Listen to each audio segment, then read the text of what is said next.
ओम श्री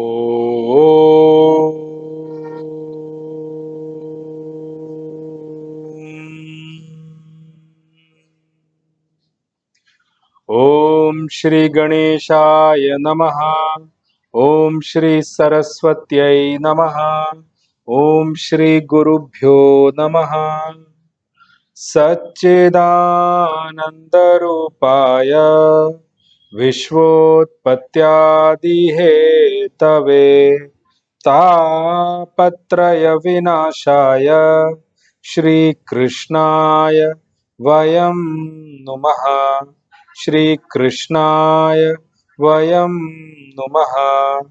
वसुदेवसुतं देवं कंसचाणूरमर्दनं देवकी परमानन्दं कृष्णं वन्दे जगद्गुरुं। कृष्णं वन्दे जगद्गुरुं। मूकं करोति वाचालं पङ्गुं लङ्घयते गिरिं यत्कृपातमहं वन्दे परमानन्दमाधवं। परमानन्दमाधवं परमानन्दमाधवम्। ॐ वाङ्मे मनसि प्रतिष्ठिता मनो मे वाचि प्रतिष्ठितम् आविराविर्म एधि वेदस्य म आणिस्थः श्रुतं मे मा प्रहासीः अनेनाधीतेन अहोरात्रान् संदधामि हृदं वदिष्यामि सत्यं वदिष्यामि तन्माम् अवतु तद्वक्तारमवतु अवतु माम् अवतु वक्तारमवतु वक्तारम्। ओम शांति शांति शांतिः। सदाशिवसमारम्भां शंकराचार्यमध्यमाम् अस्मदाचार्यपर्यन्तां वन्दे गुरुपरम्परां। श्रुतिस्मृतिपुराणानाम् आलयं करुणालयं नमामि भगवत्पाद शंकरं लोकशंकरं। शंकरं शंकराचार्यं केशवं बादरायणं सूत्रभाष्यकृतौ वन्दे भगवन्तौ पुनः पुनः। ईश्वरो गुरुरात्मेति मूर्तिभेदविभागिने व्योमवद्व्याप्तदेहाय श्रीदक्षिणामूर्तये नमः। श्रीदक्षिणामूर्तये नमः। श्रीदक्षिणामूर्तये नमः। ॐ विश्वं दर्पणदृश्यमाननगरी तुल्यं निजान्तर्गतं पश्यन्नात्मनि मायया बहिरिवोद्भूतं यथा निद्रया यत् साक्षात् कुरुते प्रबोधसमये स्वात्मानमेवाद्वयम् तस्मै श्रीगुरुमूर्तये नमः। इदं श्रीदक्षिणामूर्तये श्रीदक्षिणामूर्तये श्रीदक्षिणामूर्तये। ॐ व्यासं वसिष्ठनप्तारं शक्तैः पौत्रमकल्मषं पराशरात्मजं वन्दे शुकतातं तपोनिधिं। व्यासाय विष्णुरूपाय व्यासरूपाय विष्णवे नमो वै ब्रह्मनिधये वासिष्ठाय नमो नमः। श्रीकृष्ण गोविन्द हरे मुरारे हे नाथ नारायण वासुदेव जिह्वे पिबस्वामृतमेतदेव गोविन्द दामोदर माधवेति। हे कृष्ण हे यादव हे सखेति। हे कृष्ण हे यादव हे सखेति। हे कृष्ण हे यादव हे सखेति। Narayan Narayan Narayan. This special session is basically for all of us to celebrate Guru Poornima. Today is Guru Poornima. Actually, today is Vedavyas Ji's Jayanti, which is celebrated as Guru Poornima across the country and across Sanatan Dharma. What exactly is Guru Purnima? And then we'll take on from there in terms of understanding who a guru is. And in Sanatan Dharma, what is the definition of a guru? Let's understand that. So, what happened once long time back, all the great saints and sages, all rishis and maharshis, they decided to do who worship or puja of Bhagwan Vedavyasji. So all of them decided to go down to Bhagwan Vedavyasji and do his puja and worship or offer prostrations unto him by way of doing in his puja. And so all of them reached Vedavyasji. And why they decided to do that? Because Bhagwan Vedavyasji is actually one of the incarnation of Bhagwan Vishnu himself, Bhagwan Narayana himself. He took the incarnation, and that's why Bhagwan Narayana, when he took the form of a guru, he became Vedavyasi. That is the incarnation. Now you see, if you really see at the whole span of Sanatan Dharma, you will see the effective contribution or the contribution of Bhagwan Vedavyasji, without which you cannot even and think of Sanatan Dharma. So Vedavyasji, he composed, when I say composed, he divided the Vedas into four portions and put them, in terms of tradition and in the Guru Shishya Parampara. So he literally composed the four Vedas, which is Rig, Yajus, Sama and Atharva. All these four Vedas was composed by Vedavyasji. And then he wrote 18 Puranas. See, all the 18 Puranas were written by Vedavyasji himself. What are the 18 Puranas? Brahma Puran, Padma Puran, Vishnu Puran, Shiva Puran, Srimad Bhagavat Puran. Bhagavat Puran is actually the 18th Puran. Narad Puran, Markandeya Puran, Agni Puran, Bhavishya Puran, Brahma Vaivarta Puran, Linga Puran, Varaha Puran, Skanda Puran, Vamana Puran, Kurma Puran, Matsya Puran, Garuda Puran, and Brahmanda Puran. Brahmanda Puran. So these are the 18 Puranas which were written by Vedavyasji. Then he chose from his own disciple, his own Shishya Parampara, he chose Jaimini ji and assigned him to write sutras on the Karmakand. And the Karmakand and the whole division of Karmakand is actually based on the sutras written by his disciple called Jaimini. Since Jaimini was the one who was assigned by Vedavyasji, Bhagwan Vedavyasji, to write the sutra on Karmakand, that's why, and Karma Mimamsa or Karmakand, so to say, that's why they are called Jaimini Sutra. And then he took up the onus of writing on the Jnana side, on the knowledge side of it, on the Brahma Vidya side of it, and he himself wrote what is called Brahma Sutra. Brahma Sutra is his composition itself, which is 555 sutras explaining about the supreme consciousness Brahman. So that is the amount of massive contribution of Vedavyasji. Because of that, all these saints and sages, great saints and sages, our rishis and maharshis decided to do the puja of Bhagwan Vedavyasji. So they went to Vedavyasji, they did his elaborate puja, worship, and offered dhoop, chandan, akshata, the physical form of puja they did. All that puja, once it was done, at that time, Bhagwan Vedavyasji, he said, from next time, for this you do not need to come to me at all. You all don't need to gather here for the puja and all, don't need to do that much of effort. You sitting at your own places, worshipping your own guru on this day will amount to my puja only. That is why today's date has been assigned as Guru Poornima. So that was the importance of Guru Poornima. So they say that you do your Manas Puja of the Guru. So on the day of Guru Poornima, how we do puja is, first we do elaborate puja of Vedavyasji, and along with that, we continue with that to do the puja of our own respective Guru. Who is the Guru? The Guru towards whom we have faith and devotion. The Guru who is the torch in my life, who is the light in my life. the Guru who has lit the path in my life to walk towards spiritual enlightenment. So Guru actually, the word Guru itself comes from Guhu Ravayati iti Guru, the one who dispels darkness. What is the darkness? The darkness of ignorance. What is the why we call it the darkness of ignorance?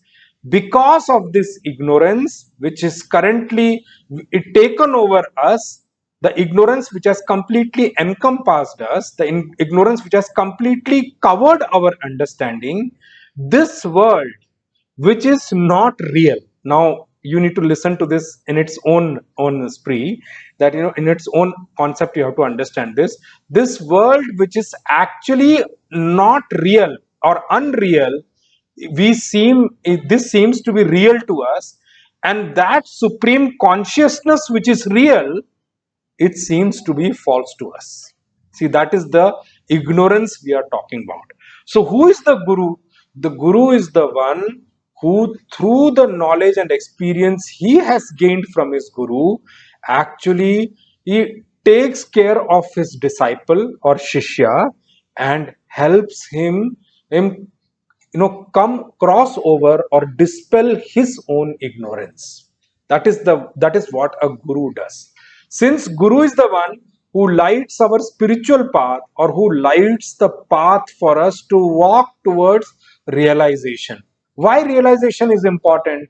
Realization is important because unless and until we realize, we will always be circling within this creation in multiple births, so to say. पुनरपि जननम पुनरपि मरणम पुनरपि जननी जठरे शयनम इह संसारे बहुदुस्तारे कृपया पारे पाहि मुरारे. In Bhajagovindam, Bhagawan Shankaracharya ji himself has said this, Bhajagovindam. Unless and until we know our true nature of being the supreme consciousness, our soul being the supreme consciousness himself, unless we know it, unless we try to experience it, unless we convert that into an experience, there is no respite for us from this cycle of birth and death. We will be constantly circulating within this cycle of birth and death. And when I say cycle of birth and death, not necessarily in human life. If our actions, our karma is very good, we can gain higher lokas also. But generally, we could be either back in human life or could be in the below the human life levels also. So that is why it is important for us to dispel the darkness, and the one who dispels that darkness is actually called Guru. Now let's take a step back and understand this entire term called Guru. Now there are many things we need to know about a Guru. First of all, the first and foremost important thing we all need to know is that no Guru will come and say that I am your Guru. It's not going to happen.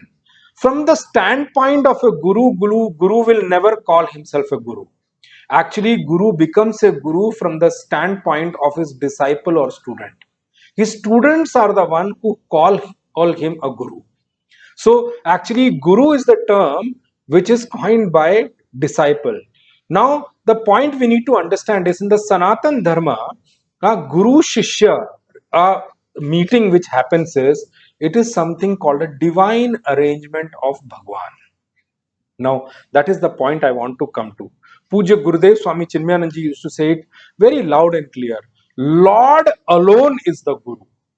And I told in my podcast episodes also before to you that Bhagawan or Lord in the Sanatan Dharma, in Bhagawan, in the God in the Sanatan Dharma, is the lone trustee of Sanatan Dharma, of all our scriptures. And it is said, Yasya Nishwasitam Vedaha. Vedas, or this entire stream of knowledge in Sanatan Dharma, is not something which even God stands up and takes the ownership. It's his breathe in and breathe out. It's his Shwasa. We do not, or we are not the creator of our breathe in and breathe out. In the same way, Lord, there, it comes with him. So as long as Lord is here, Sanatan Dharma is always protected. So Lord alone is the trustee and Lord alone is the Guru. Why I said this? Because in Sanatan Dharma, the meeting between a guru and a disciple, a meeting between a guru and a shishya is a divine arrangement, a divine grace and blessing of Bhagawan himself. Now, one thing which we need to know is there are gurus available in this creation, but are we able to come across them? No. So, if we are not able to come across them, that means we should accept the fact that there are no gurus. I think we'll be fooled to think like that. The biggest point you need to remember is, when will a guru enter your life? A guru will enter your life only when you are ready. And who will make this divine meeting possible? God himself.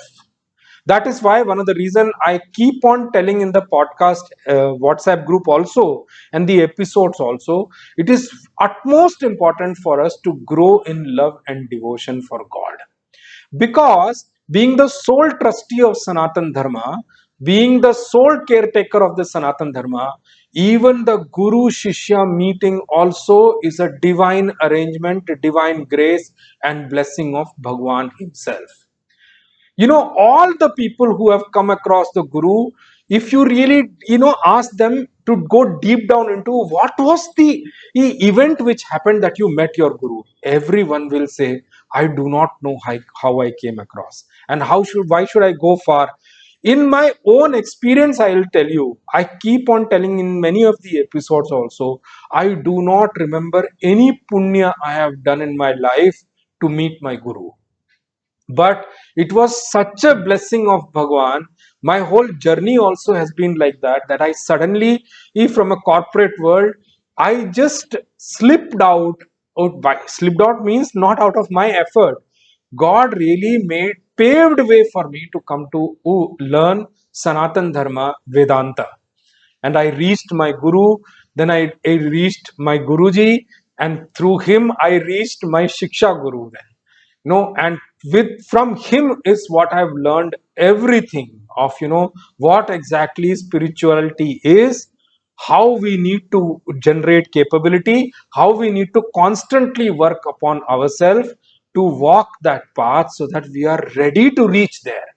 Because it is said very loud and clear in scriptures, as in Kathopanishad it comes very loud and clear, nayamatma pravachanena labhyah न मेधया न बहुना श्रुतेन यमे वैश वृणुते तेन लभ्यः तस्यैष आत्मा विवृणुते तनुम स्वाम. God is not someone who you can go and search. God is not someone who you will come to know with your own effort. Yame Vaishya Vrunute Tena Labhya. If you choose God and choose to walk his path, one day he will decide to reveal himself to you. He cannot be forcefully revealed to you. He's not, but it's not an exam which you can cheat and pass or something like that. It's not somewhere where the paper leak will also happen. Nothing of that sort. Nayamatma pravachanena labhya. You may have done a lot of talk about God. You may be teaching scriptures to people, but with that, don't think by that alone you will gain God. Na medhaya na bahuna shrutena. You remember many verses, you remember many shlokas, you can chant them. By that, you will not gain God. Na medhaya na bahuna shrutena. Yame vaishya vrunute tena labhya. Those who choose him, and that choose him is what happens, and at the final choosing of him, the final walking that path happens at the ashram called sannyas ashram. That is what happens at the end anyway. So that is how the whole concept of Brahma Vidya or Sanatan Dharma you need to understand. Oh, so who can be a guru? It is said Shrotriyam Brahmanishtham. Though that guru can be the one who has actually well heard his scriptures from his own guru, and he has got absolute abidance in Brahman, in supreme consciousness. He alone can, he or she alone can actually take up the position of a guru. Now I told you, guru is a guru from the standpoint of disciple. Why guru will never call himself a guru? Because the point is, the moment we start identifying ourselves as that, or a guru start identifying himself as guru, that means it is coming out of ego. And ego is something which is not correct on the path of this thing. So guru will never call himself a guru will always be called a guru by the disciple. According to the faith and devotion a disciple develops towards that guru, and for that, and so long as that faith and devotion is there, trust me, such, as strong your faith and devotion towards a guru is, as easy the flowing of knowledge will happen from the guru to you. So, for a guru, what we need to do, the moment we understand that somebody's words have started impacting me, I want to listen to someone, and that someone is someone who I am ready to give access to improve myself. I start walking the path of advice. Remember, God has shown you that that one is one you should adopt as guru in your life right now. Now, can we take up some disciple ask this question? So if many times it is said by gurus itself that and I just told you now also that disciple is the one who makes a guru. So can we say that a guru, the disciple or shishya is the one who searches or selects a guru, chooses a guru? No, a disciple or shishya is not capable enough to select a guru. That meeting is actually arranged, planned, and calendarized by Bhagawan himself. And I told you, Lord alone is the guru. That is why we in the Mangala Charan, I said in the beginning also, na, Krishnam Vande Jagat Guru. He is the Jagat Guru. He is the guru of all. And he is the ultimate guru. In the Guru Shishya Parampara, the Guru Shishya Parampara has two sides which we need to know from Sanatan Dharma. One flows from Bhagawan Narayana, and it then Bhagawan Veda Vyasji comes and he takes up the avatara as guru. So that is one thing which you need to know. So in our Sanatan Dharma, we have something called avatara or incarnation. And among the different incarnations or avatar of Bhagwan, one avatar of Bhagwan is actually Bhagwan Vishnu is Bhagwan Veda Vyasji. But when we call about different avatars of Bhagwan, and we have Amsha Avatara, Purna Avatara, and all those kind of incarnations, they are termed like that. But one avatar in the series of incarnation is called Nitya Avatar, and Nitya Avatar is what we call as our Guru today. All the gurus in this creation are Nitya Avatara of Bhagwan. Why? They are not sitting there for any personal objective. They are sitting there only to uplift those whosoever develops the faith and devotion and the attitude of service towards them. Guru is sitting there only to uplift the disciple. Why? A guru has got so much mercy and compassion that he does not want any of his disciples to go through the pain and pricks of life the way he has experienced. But is guru in a hurry to make this a disciple realize? No, that's another aspect of guru we should all know. A guru has got immense patience, and I've seen that with my own Guruji. I've called two people as Guruji. One is Param Pujya Guruji Swami Tejomayanandji, and one is Param Shraddhe Param Pujya Guruji Swami Subodhanandji. With both of them, I have seen that many places I have made so many mistakes. I have been in such an indisciplined disciple, so to say, but only because of their mercy and compassion and love, I could come whatever little I could come in the spiritual path. It's only because of their mercy and compassion. I tell you, a guru has got immense amount of compassion. Why? We as disciples and shishyas make enormous amounts of mistakes, enormous amount of irritating things we do as disciple, as shishya. But Guru is the one, he understands us from our level rather than judging ourselves. That's the mercy of Guru. And he will never force anything on us. He will never push. Even if sometimes we misunderstand Guru and become angry with them, Guru will remain quiet and wait for a Shishya to realize. Why? That is the kind of of tolerance a guru has. That is the kind of patience a guru has. I tell you, I have experienced myself from my own guru in all my time I have spent with them, and it is sheer God's grace and blessings that in my lifetime I could meet so many gurus. And most of them I know have been really realized saints. So I have come across many, I have read books, I've been taught many, scriptures written by many gurus also. Only because of the grace and blessings of my guru, I could understand that entire guru parampara. So when we say about incarnation, we see first side coming from Bhagwan Narayana himself, Bhagwan Vishnu himself, and Veda Vyasji is one of the avatara of Bhagwan during the Dwapar Yuga, and that avatara Bhagwan undertook only to show the path as a guru, and make the disciples and those who want to do serious study of scriptures things available. Now I'll tell you the other side of the Guru Parampara. Okay, that is also very important to know. So Veda Vyasji came and wrote the entire Vedas, Vedanta, and he took up Prasthanatrayi. When I say Prasthanatrayi, and one of the biggest contribution of Veda Vyasji is this huge itihasa history called Bhagavad Gita, and huge history called Mahabharata. Sorry, huge history called Mahabharata, and Srimad Bhagavad Gita is also something which is available in Mahabharata. And because he wrote Mahabharata, we could get Srimad Bhagavad Gita. So you see the importance of Veda Vyasji, and Mahabharata is the biggest of all scriptures we have. 100,000 verses. Can you imagine? Writing them down, composing them, and Bhagavad Gita is part and parcel of it. The whole Mahabharata is a direct composition of Veda Vyasji. And then Veda Vyasji also wrote Adhyatmik Ramayana also. Valmiki Ramayana is there. Adhyatmik Ramayana is Veda Vyasji written. Anyway, so Veda Vyasji's contribution is that. So when we call Prasthanatrayi, we call Upanishad, we call Bhagavad Gita, Shruti, Smriti, and then we call Brahma Sutra.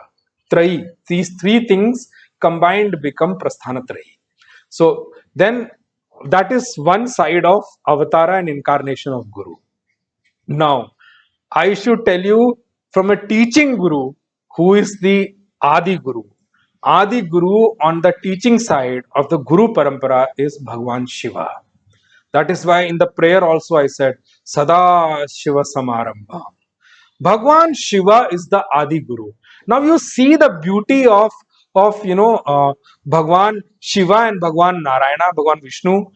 Bhagwan Vishnu ji took an avatara as Veda Vyasji and wrote the granthas, wrote our scriptures of Vedanta and all. And then Bhagwan and Shiva took the incarnation as Bhagwan Shankaracharya ji to write the bhashya of all those written by Veda Vyasji. Now, can you imagine? All the scriptures means the entire Prasthanatrayi I'm talking about. So, Bhagwan Shankaracharya ji wrote bhashya on all the Upanishads. Bhagwan Shankaracharya ji wrote the bhashya on Bhagavad Gita, Smriti. So, Shruti and Smriti. And then Bhagwan Shankaracharya ji wrote one of the brilliant pieces of his creation called the bhashya on Brahma Sutra. Without his bhashya, I don't think understanding Upanishads, Bhagavad Gita or Brahma Sutra is possible for us. Let me tell you upfront. And who took up that ownership? Bhagwan Shiva himself. So you see, I told you in my podcast before also, when we say in Sanatan Dharma, Ishvara, Bhagwan Shiva and Bhagwan Narayana are two sides of the same coin. So both are supreme consciousness manifested in different forms to bless us. So Bhagwan Veda Vyasji came and wrote the granthas for us, made it available, and Bhagwan Shiva took the incarnation as Bhagwan Shankaracharya and wrote the entire bhashya on all these things. Can you imagine? Bhagwan Shankaracharya ji, his first bhashya in his whole life at the age of 8 was on Vishnu Sahasranam. That is the first bhashya he wrote. And I'm telling you, it is such a brilliant piece. It's really, really awesome piece of composition. And what else? Bhagwan Shankaracharya ji wrote so many prakarana granthas which is how Vedantic students start their spiritual journey. We are all, when we were taught Vedanta, we were all started from Prakarana Grantha, Tattvabodh, Atmabodh, Sadhana Panchakam, so on and so forth. And then he wrote Bhajagovindam. He wrote Dakshinamurti Stotram. There are so many compositions of Bhagavan Shankaracharya ji. And Bhagavan Shankaracharya ji is another beauty, I tell you. He was a deep Vedanti, and he was, I would say, at the crown of Sanatan Dharma in terms of scripture. And in spite of that, he has written so many stotrams, so many stutis of Bhagwan Narayana, Devi, Bhagwan Shiva, you name it, and he has done. In a span of 32 years of his life, I tell you, he had done things which is not possible in 3,200 years if we live. Forget about living 100 years or whatever we live to do anything. That is the brilliance of Bhagwan and Shankaracharya ji. So I'll spend some time on explaining Bhagwan Shiva also in the Guru avatar. So that is also important for us to understand. Even though, once we complete the chapter 3 of Bhagavad Gita, I'm also going to upload the live session which was held in Bangalore, where I spoke about the essence of Ramayana, which is the conversation between Bhagwan Shiva and Mother Parvati, explaining the essence of Ramayana and who really Bhagwan Ram is. It's a deep Vedantic topic. So I'm going to upload that once the chapter 3 is complete. We complete the chapter 3. So that will come up at that time. But I'll just take a gist to explain during this auspicious occasion of Guru Poornima. So what Bhagwan Shiva and Mother Parvati is. So we also need to understand. Bhagwan Shiva is the Adi Guru. And Mother Parvati is Sakshat Brahma Vidya herself. So that is how we need to understand Mother Parvati and Bhagwan Shiva. Now remember one thing, there is one form of Bhagwan Shiva which is worshipped, which is called Ardhanarishwar. No, we may, in the physical form, it's very difficult to understand that. But if you really understand the subtlety of that form, you will know that there is no Guru who can be there without Brahma Vidya residing in him. And Guru and Brahma Vidya, that holy wedlock of Guru and Brahma Vidya is the marriage of Bhagwan Shiva and Mother Parvati. If you read Devi Bhagavat, you will know from there that there are certain verses in Devi Bhagavat which says, Ya Devi Sarva Bhuteshu Vidya Rupena Samsthita Namastasye Namastasye Namastasye Namo Namah. Ya Devi Sarva Bhuteshu Shakti Rupena Samsthita Namastasye Namastasye Namastasye Namo Namah. Ya Devi Sarva Bhuteshu Buddhi Rupena Samsthita Namastasye Namastasye Namastasye Namo Namah. When we say these lines, we need to understand physical form of Bhagwan is kept for us to develop devotion, but they are far beyond their physical form. So Bhagwan Shiva and Mother Parvati is the holy wedlock between a Guru and Brahma Vidya. And how can there be a Guru from whom Brahma Vidya is far or Brahma Vidya is separate? Guru and Brahma Vidya stays together. That is the form of Bhagwan Shiva and Mother Parvati.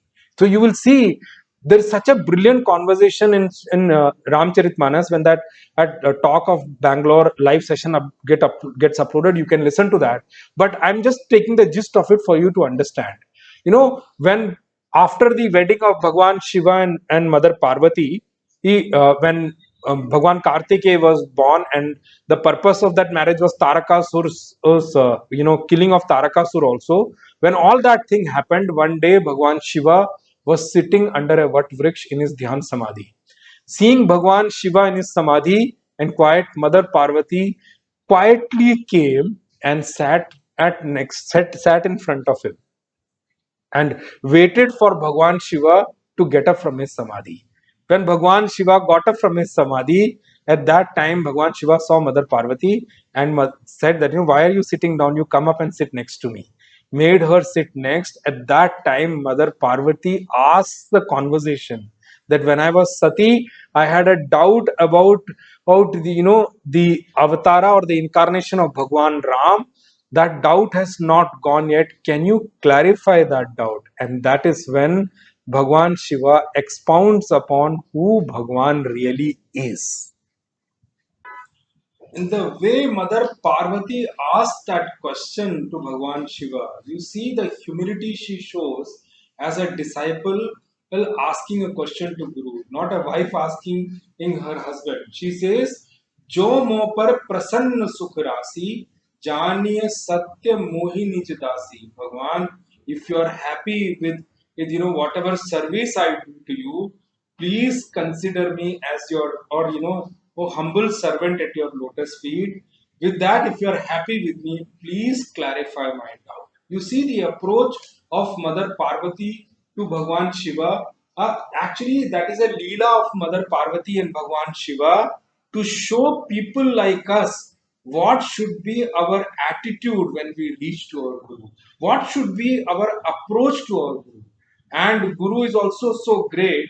He starts his teaching to Mother Parvati with the first line. First, listening to the question of Mother Parvati itself, if it becomes a reason for Bhagwan Shiva to think of Supreme Consciousness, and he goes into Samadhi for a long period of time. So Mother Parvati says that now he was already in the Samadhi. Now I asked the question. Now he's again gone on the Samadhi. No worries. I'll wait for him to come out of the Samadhi to actually ask the question and wait for his answer. So there the word says, there Bhagwan Shiva had to forcefully come out of Samadhi. You see, he has to forcefully open his eyes. And for us, it is so difficult to close our eyes and go within. And for Bhagwan Shiva, it was so difficult for him to come out from within and open his eyes for the world outside. So he says, he starts the teaching to Mother Parvati saying that it comes after 111th Doha of Sri Ramcharitmanas, Balkand. It starts with the line, "Jhute satya jahi binu jane, जिमि भुजंग बिनु रजु पहचाने, जेहि जाने जग जाई हिराई, जागे जथा सपन भ्रम जाई, बंदव बाल रूप सोई रामू, सब सिद्धि सुलभ जपत जिसु नामु." He starts like that. He starts the first line that without knowing which this whole world which is a lie seems to be true to all of us. And like how without knowing the rope in the darkness, how we misconstrue that rope as snake, and all the sufferings which could come from snake, we start to superimpose on us. In the same way, this whole world, since we do not know the reality behind this world, we consider this world as true. And all its interactions and all its situations and sufferings, we superimpose on us and go through this entire experience called world. In Guru Granth Sahib, there is one Sarup Mahalla 9, and in that there is one line, and which says is जग रचना सब झूठ है जान ले ओ रे मीत. It says in Guru Granth Sahib also, this entire creation is false. Now, when I say that entire creation is false, it is not easy for us to understand. It definitely, how can you say this world I experience? How can this world be unreal? See, the definition of real and unreal is that which does not remain constant in three periods of time, past, present, and future, does not qualify to be called as real. Real is that which remains constant in three periods of time, past, present, and future. So, apart from supreme consciousness, everything in this world keeps on changing every moment. It is called Jagat in Sanskrit. Jaga Jaga Jagat means that is which is constantly moving. Constantly moving means constantly changing. Since it is constantly changing, it does not fall into the category of Satya reality. To know that, that is the darkness I was talking about called ignorance. For all of us, this world is real. And for many of us, God doesn't seem that much real, but the world, no doubt, it is very real. When we go through the experience, how we can negate it? What does a guru do? Why I said he's got immense amount of patience, because he know every disciple has got his own development cycle, own evolution cycle. But Guru is someone who keeps on waiting with the light on the path, even if the disciple decides to go and enjoy and come back. Guru is still waiting there. When you come back, we'll continue the path. Guru is sitting there to light up our path. Which path? Path of vertical growth. And till date, most of us, all of us, or most of us, have only known of one path called horizontal growth. How many of us really know about a path called vertical growth exists also? I'm telling you, majority in this world are completely blind towards this fact, or completely ignorant towards this fact that there is something called vertical growth also. And I tell you, human life is the only life where you can contribute towards your vertical growth. You cannot contribute in any other life at all. And just imagine what a big waste it will be if after getting human life we did not move an inch on vertical growth. How many people are on that at level today? So the purpose of guru is only and only to all those disciples who develop faith and devotion in God and Guru, to show them the path to walk the vertical growth. Many a times, Guru's endeavor is that let the disciple do not go through all the pains and pricks of life. Let me see how fast he can realize. Why? Because realization is not something which is an option for us, whether this life, next life, many million lives later, or whichever way. A realization is the only end goal of all of us, whether we know it today or not. So, the purpose of a guru is to light up that.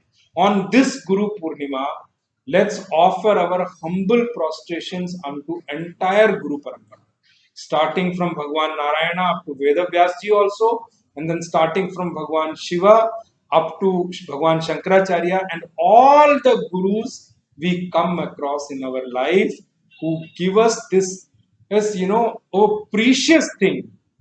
Or I would use the word which we cannot put any value, the most valuable thing in the world, called Brahma Vidya, or the self knowledge, or light up the path for us to walk towards at least self improvement and make an effort towards that.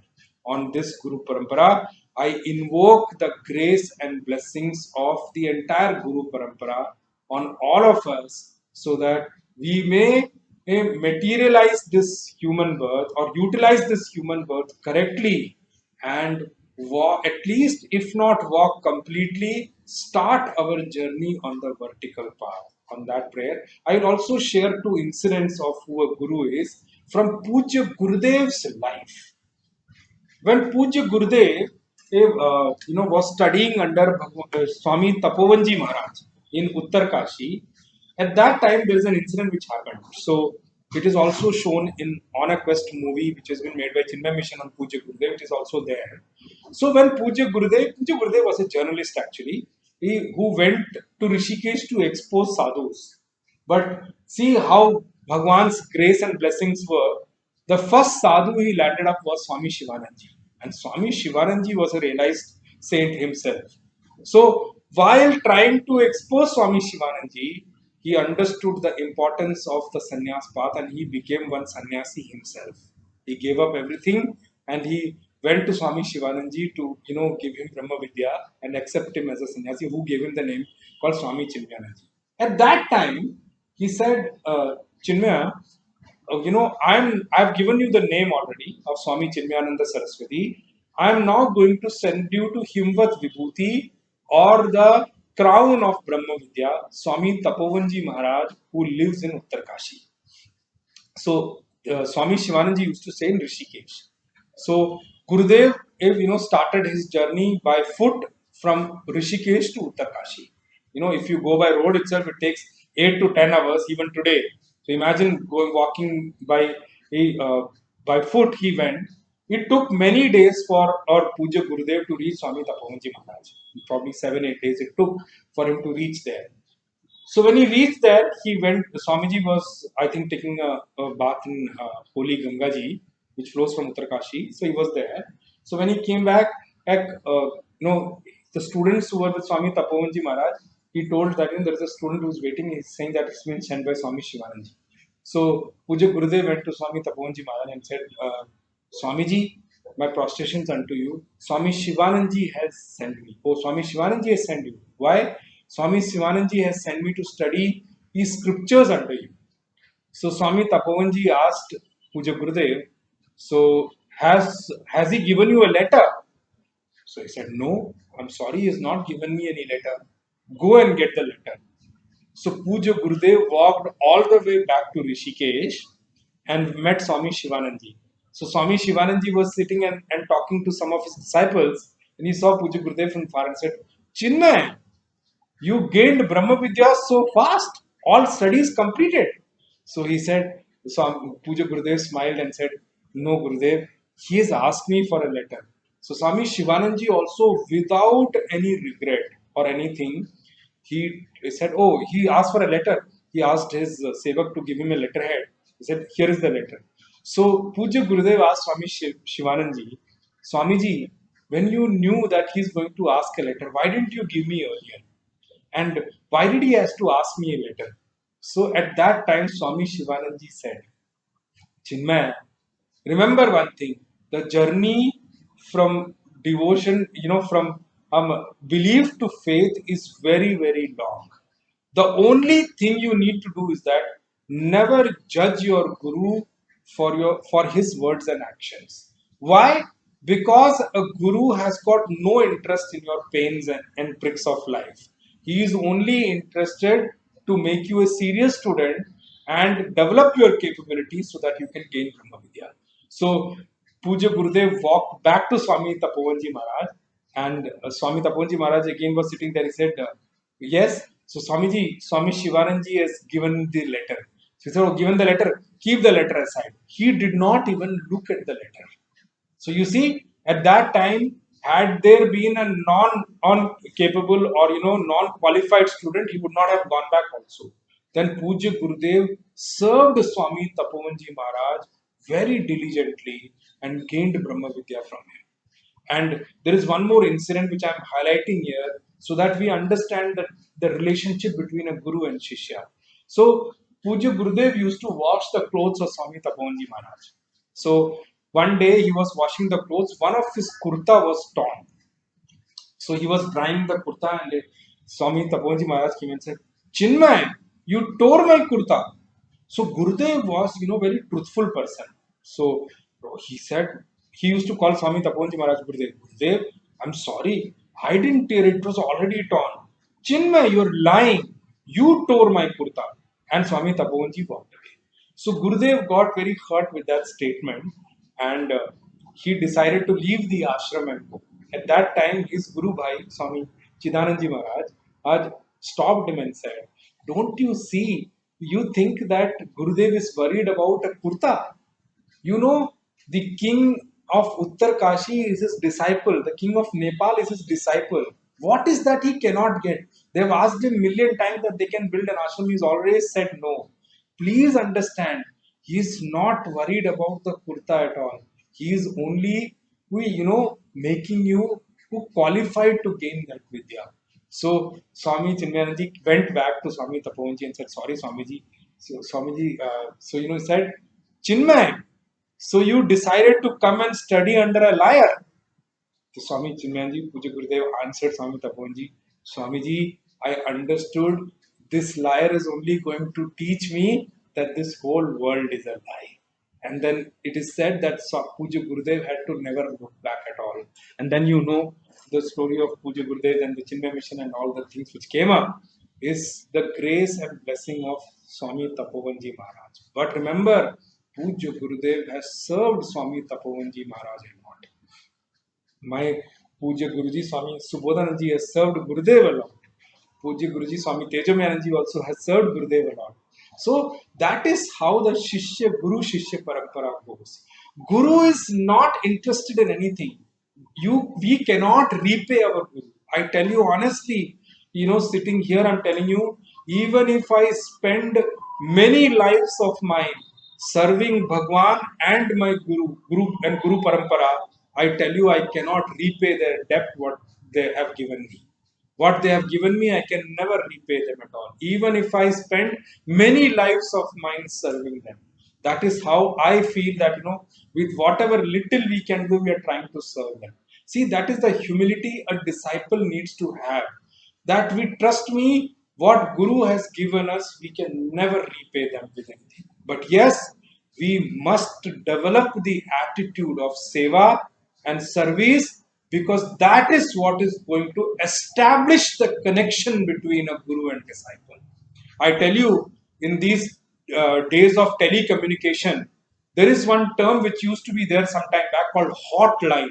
I remember it because when I used to work in corporate world, I've used hotline and for certain aspects of my company. So the hotline is something that you do not have to dial a number. You just pick up the line and it directly connects to the place where you want to get connected.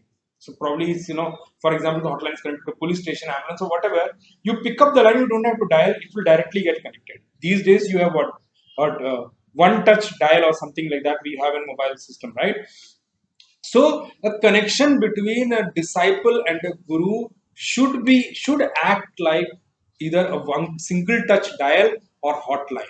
That you do not need any kind of effort to get that connected. The knowledge should start flowing in directly to you. I tell you, with my guru, I've seen whether with Puja Gurudev or my Guruji also, whenever I have a question, I listen to anything of him, my question gets answered. Why? Because Guru is the supreme consciousness itself, and he is like an antaryami listening to us. He will know how to answer the question of us, but the only thing we need to work towards is developing faith and devotion towards God and Guru, developing that connection, developing the seva bhav towards the Guru. That seva is only that which is going to seal the connection between us and the Guru. That seva is utmost important. Otherwise, so many people listen to so many gurus. How many are able to really make a change in their life? Forget about how many are able to realize.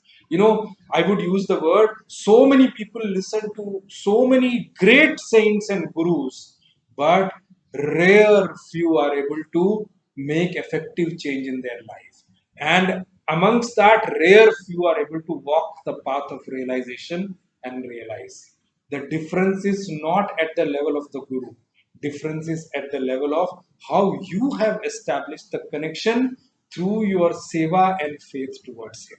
So on this Guru Poornima, I invoke the blessings of the entire Guru Parampara from Bhagawan Narayana, Vedavyas ji, Bhagawan Shiva, Bhagawan Shankaracharya ji, and my respective Gurus also. May they bless us to walk the vertical growth and realize what needs to be realized as part of human birth. May they bless us to utilize our human birth correctly, to realize God, know God, who is the essence of this whole creation, who is the creator himself. Remember one thing, the moment you start knowing the creator, the created will start to lose its charm. Today, created is charming us. Why? Because we are far away from knowing the Creator Himself. The Creator is far, far more brilliant, far, far more effulgent, far, far more bliss giving than this entire created put together. So, my prayers that Guru Parampara blesses us to walk that path and realize is the truth in this life. Before completing in this session today, I will chant something called Guru Paduka Stotram. It is a piece of worship towards the entire Guru Parampara and my own Guru. I'll chant that stotram today. And remember, this stotram is composed by Bhagawan Shankaracharya ji himself. I told you he's composed many, many stotrams. One of the stotram is Guru Paduka Stotram. I will chant the stotram before we complete today's session. Guru Paduka Stotram. अनंत संसार समुद्र तार नौकायिताभ्यां गुरु भक्तिदाभ्यां वैराग्य साम्राज्यद पूजनाभ्यां नमो नमः श्री गुरुपादुकाभ्यां नमो नमः श्री गुरुपादुकाभ्यां कवित्ववाराशिनिशाकराभ्यां दौर्भाग्यदावां बुधमालिकाभ्यां दूरीकृतानम्रविपत्ततिभ्यां नमो नमः श्री गुरुपादुकाभ्यां नमो नमः श्री गुरुपादुकाभ्यां नताययो श्रीपतितां समीयुः कदाचिदप्याशु दरिद्रवर्याः मूकाश्च वाचस्पतितां हिताभ्यां नमो नमः श्री गुरुपादुकाभ्यां नमो नमः श्री गुरुपादुकाभ्यां नालीकनिकाशपदाहृताभ्यां नानाविमोहादिनिवारिकाभ्यां नमः जनाभीष्टतते प्रदाभ्यां नमो नमः श्री गुरुपादुकाभ्यां नमो नमः श्री गुरुपादुकाभ्यां नृपालिमौली व्रजरत्नकान्तिः सरिद्विराज झषकन्यकाभ्यां नृपत्वदाभ्यां नतलोकपङ्क्तेः नमो नमः श्री गुरुपादुकाभ्यां नमो नमः श्री गुरुपादुकाभ्यां पापान्धकारार्कपरम्पराभ्यां तापत्रयाहीन्द्रखगेश्वराभ्यां जाड्याब्धिसंशोषणवाडवाभ्यां नमो नमः श्री गुरुपादुकाभ्यां नमो नमः श्री गुरुपादुकाभ्यां क्षमादिषट्क प्रदवैभवाभ्यां समाधिदान व्रतदीक्षिताभ्यां रमाधवाङ्घ्रि स्थिरभक्तिदाभ्यां नमो नमः श्री गुरुपादुकाभ्यां नमो नमः श्री गुरुपादुकाभ्यां स्वार्चापराणामखिलेष्टदाभ्यां स्वाहा सहायाक्षधुरन्धराभ्यां स्वान्ताच्च भावप्रदपूजनाभ्यां नमो नमः श्री गुरुपादुकाभ्यां नमो नमः श्री गुरुपादुकाभ्यां कामादिसर्पव्रजगारुडाभ्यां विवेकवैराग्यनिधिप्रदाभ्यां बोधप्रदाभ्यां द्रुतमोक्षदाभ्यां नमो नमः श्री गुरुपादुकाभ्यां नमो नमः श्री गुरुपादुकाभ्यां नमो नमः Shri गुरुपादुकाभ्यां. With this stotram, I offer my million prostrations unto the lotus feet of the entire Guru Parampara, especially my Guruji, my Paramaguru, Gurudev, Param Pujya Maharaj Shri, Bhagawan Shiva, Bhagawan Shankaracharya, and my own Acharyaji. I offer my humble prostration, Sashtang Namaskar unto their lotus feet. May their bhakti be always with me so that I can and grow vertically and walk the path they have shown to me. I wish you all a very, very happy Guru Purnima, Vedavyasji Jayanti. May this be a blissful experience for a positive improvement in our life, positive if increment in our life, positive vertical growth in our life. May this be a start, or may this be a event to push us into that path correctly and correct us from all those things which we lack today. May we develop that and shed those things which are required to be given. ॐ कायेन वाचा मनसेन्द्रियैर्वा बुद्ध्यात्मना वा प्रकृते स्वभावात् करोमि यद्यत् सकलं परस्मै नारायणायेति समर्पयामि श्रीमन्नारायणायेति समर्पयामि गुरुर्ब्रह्मा गुरुर्विष्णु गुरुर्देवो महेश्वरः गुरुरेव परं ब्रह्म तस्मै श्रीगुरुवे नमः ॐ पूर्णमदः पूर्णमिदं पूर्णात् पूर्णमुदच्यते पूर्णस्य पूर्णमादाय पूर्णमेवावशिष्यते ॐ शान्ति शान्तिः शान्तिः हरिः ॐ श्रीगुरुभ्यो नमः हरिः ॐ ॐ तत्सत्